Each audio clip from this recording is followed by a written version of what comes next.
À l'occasion de son 10e anniversaire, le Grimaldi Forum, où nous nous trouvons actuellement, avait décidé de relooker ses espaces publics. C'était en 2010. Aujourd'hui, le centre culturel et de congrès poursuit son réaménagement d'intérieur, un relooking tout en transparence et en lumière que nous présente Christina Thomel. Bienvenue dans une nouvelle ère. Toujours soucieux de renforcer son attractivité, le Grimaldi Forum se refait une beauté. Les espaces publics du bâtiment se parent dorénavant d'or et de lumière et se veulent plus modernes et accueillants pour sa clientèle.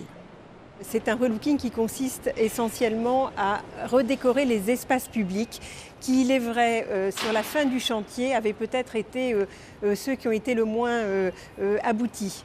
Certains espaces étaient très froids, manquaient certainement de lumière et de chaleur. Et c'est vrai que dans le domaine de l'événementiel, on a une concurrence très forte, comme vous le savez, dans toute l'Europe, et puis également de nos petits amis pas très loin de Cannes et de Nice. Donc c'est vrai que la possibilité de pouvoir ajouter vraiment dans ces espaces où finalement les congressistes sortent, prennent des pauses café, discutent, de pouvoir amener un peu de chaleur, c'était vraiment important. Et puis encore une fois, la nouveauté, c'est toujours quelque chose qui fait vendre à un moment et dont on a besoin dans le domaine du tourisme d'affaires et de l'événementiel. L'ensemble des espaces publics du Grimaldi Forum a donc été redécoré, un projet financé entièrement par l'État monégasque. L'enveloppe initiale qui nous avait été attribuée était de 15 millions d'euros. Suite aux demandes d'économie que bien évidemment nous avons entendues, finalement le projet sera de 11 millions et demi d'euros.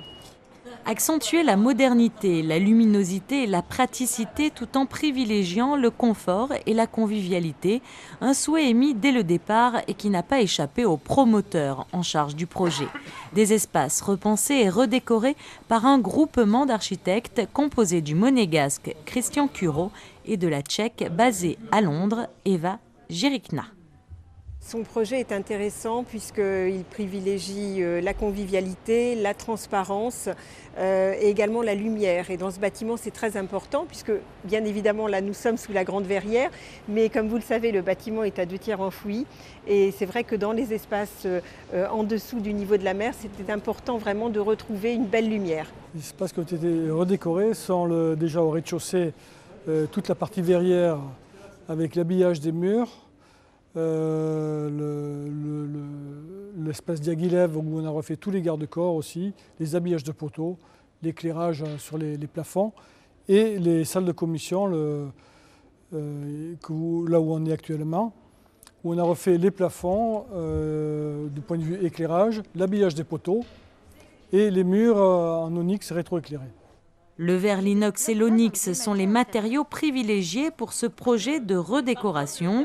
Le mobilier se veut quant à lui plus moderne et confortable.